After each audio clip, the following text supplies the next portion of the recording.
میرا نام رحیل اعظم ہے. میں شعبہ اصلاح بائے فنکار کے ساتھ 3 روزہ اجتماع میں آیا تھا ادھر, اور میں اپنے سنگنگ شعبہ سے توبہ کرنا چاہتا ہوں. سبحان اللہ.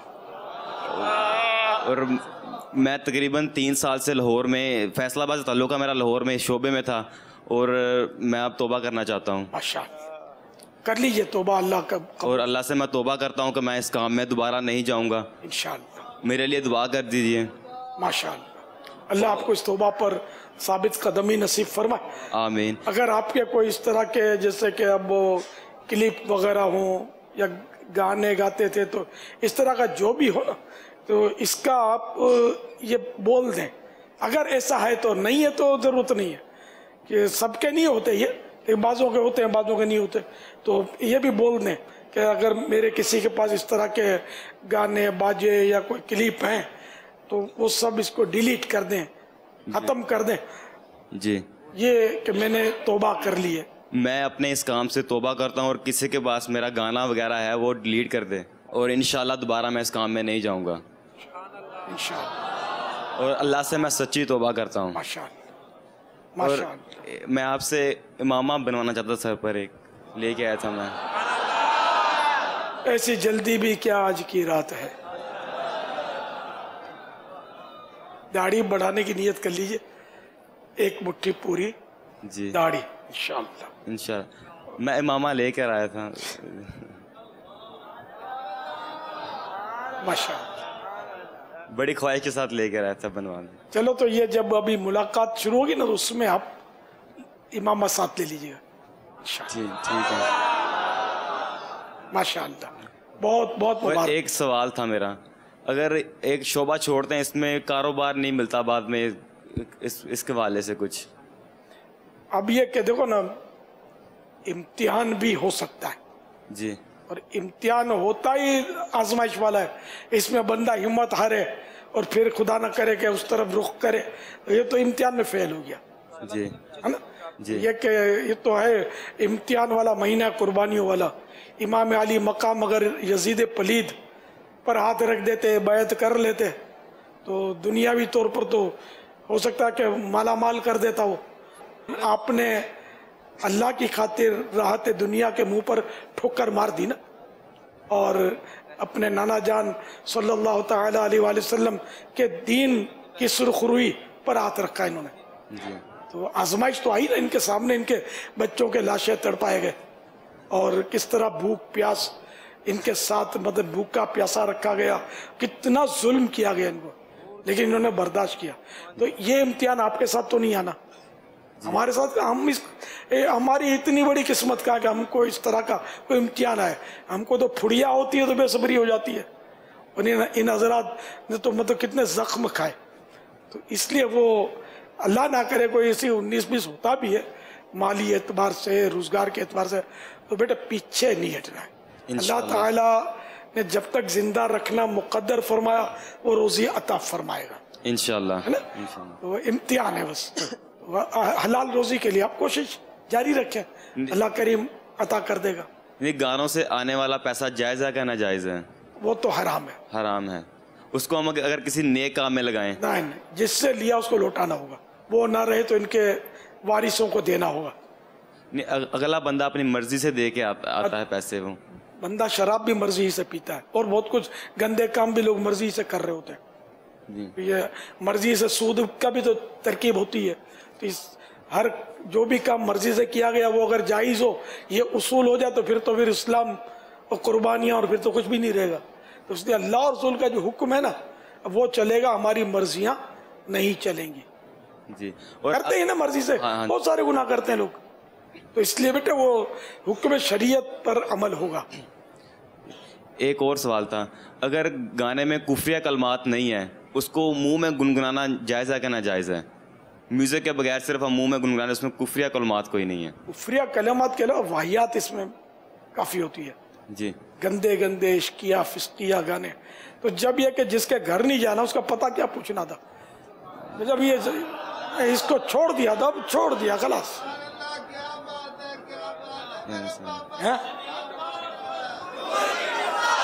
اس کی جگہ نعتیں گنگناؤ نا یار. نعتیں انشاءاللہ. تو گانے کی رقم جو ہے اس کے تعلق سے فتح رضویہ جلد 23 والیوم 23 اس پہ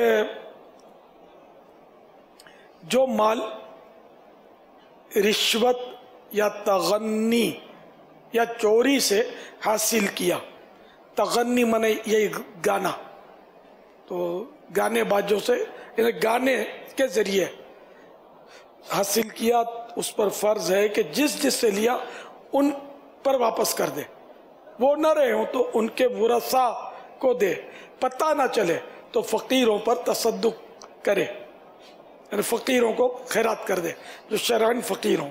خرید و فروخت کسی کام میں اس مال کا لگانا حرام قطعی ہے، بغیر صورت مذکورہ نے جو طریقہ بتایا گیا اس کوئی طریقہ اس کے وبال سے سبکدوشی کا نہیں، جان چھوٹ نہیں سکتی۔ تو یہ تغنی یعنی گانوں کے ذریعے حاصل کیا ہوا مال اور چوری کا مال اور رشوت کا مال، یہ ایک ہی لائن میں یہ کہ یہ تینوں مال ایسے ہیں کہ جن پر قبضہ ثابت ہی نہیں ہوتا، یہ قطعی حرام ہے۔ یہ نفس پر بہت گرا گزرے گا کیونکہ وہ یار یہ کیسے ہوگا، تو بہرحال یہ کہ مسئلہ یہی ہے، اللہ توبہ پر ثابت قدمی نصیب فرمائے، آئندہ اس کی قریب جانا نہیں ہے۔ وہ فقیروں کو مال دینا نیکی کا کام آتا ہے اور یہ پیسہ حرام کا ہے۔ صحیح فرمایا آپ نے، ثواب کی نیت نہ کرے، بلکہ یہ مال دیتے وقت اس کو جس کا ہے اس کو ثواب پہنچے، یہ اس کی طرف سے یہ خیرات کرنا ہے۔ یہ اسی صورت میں جبکہ مالک نہ ملے، یا مالک فوت ہو گیا اس کے وارث ہیں تو ان کو دے دے، یا پتہ ہی نہیں کہ کس کا ہے کس سے لیا تو جتنوں کا پتہ ہے اتنوں کو دے دے، باقی جن کا کچھ پتہ نہیں چلتا تو وہ خیرات کرنا ہے، اپنے ثواب کی نیت سے نہیں۔ دیکھو اگر نیت صاف ہے نا منزل کہیں نہیں جاتی، انشاءاللہ منزل ملے گی، پر رب کو راضی کرنا ہے، نفس کی ہیلے بازیوں میں نہیں آنا کہ مجبوری ہے جی آئندہ خیال رکھیں گے، غلطی ہو گئی اللہ معاف کرے گا، اس طرح وہ اپنے آپ کو دھوکہ نہیں دینا ہے۔ اور جو پیسہ ہم کھا چکے ہیں، مطلب کھا لیا ہم نے، لے لیا ان سے، سب اگلنا پڑے گا۔ اہل سنت سے آپ رجوع کریں، واقعی وہ بھی سب اگلنا پڑے گا کہ کوئی چوری کرے اور اگر کورٹ بولے بھائی اتنی اتنی تم نے چوری کی ہے اور ثابت ہو جائے کہ اس نے 10 لاکھ چوری کی تو میں کھا گیا، تو ظاہر کورٹ تھوڑی چھوڑے گی اس کو۔ اگر اس کا پیسے کا ہمیں حساب نہیں ہے کہ ہم نے کتنا کھا لیا ہے، اس پہ غالب زن غالب کرے کہ کتنا کھا لیا ہے، تو یہ اب بھی دے، اب نہیں ہے تو کہاں سے دے گا، تو یہ نیت کر لے کہ میں دے دوں گا، اللہ اسباب کر دے گا، نیت صاف ہوگی تو انشاءاللہ ترکیب بن جائے گی۔ اگر میں توبہ کرتا ہوں، اگر میں نے سب سے کہا کہ میرے گانے ڈیلیٹ کر دو، اگر کسی کے پاس کوئی پڑا ہو کہیں چلے، اس کا گناہ مجھے بعد میں ملے گا؟ اگر آپ نے پروپر اعلان کر دیا، اچھا اب اعلان تو کر دیا آپ نے، اور جن کو پتہ ہے، جن کو آپ کا پتہ ہے کہ اس کے بعد میرے گانے ہیں، تو اس سے کانٹیکٹ بھی کرنا ہوگا کہ بھائی میں نے توبہ کر دیا، اب اس کو مہربانی کر کے ڈیلیٹ کر دیں۔ اب وہ جھوٹ بولتا ہے کہ میں نے ہاں ڈیلیٹ کر دیا مگر نہیں کیا، یا کچھ بھی اگر وہ آگے کرتا ہے، اب اس کا ذمہ دار وہ ہے، جبکہ آپ نے صحیح معنوں میں اس کو اس انداز میں سمجھا ہے کہ دیکھو میں نے توبہ کی، میں مذاق نہیں کر رہا، آپ سے ہاتھ جوڑتا ہوں مہربانی کر کے آپ اس کو ڈیلیٹ کر دیں، یہ گناہ کا کام ہے۔ اور اس طرح آپ جب اس کا ذہن بنائیں گے نا تو بات بنے گی نا۔ اب یہاں 4 دیواری میں اعلان ہو گیا، یہ کافی نہیں ہے، تو اس لیے جن کا آپ کو پتہ ہے آپ اس کو فون کر کے یا مل کر جس طرح بھی ہو ترکیب فرمائیں، اور اسی طرح کا اعلان ایک سوشل میڈیا پر بھی آپ کا جو بھی گروپ ہو نا جی اس میں بھی وائرل کر دیں آپ، انشاءاللہ ہر جگہ آپ کو یہ جہاں جہاں ممکن ہے نا جی وہاں اپنا یہ پیغام دینا کہ میں توبہ کر چکا اور یہ سب ڈیلیٹ کر دیجئے، آپ کی مہربانی ہوگی، اس طرح اچھے الفاظ میں خوش آمد کر کے۔ جزاک اللہ، دعائے خیر کر دیجیے، اللہ آپ کو استقامت دے، ماشاءاللہ۔ صلو علی الحبیب صلی اللہ تعالی علیہ وسلم۔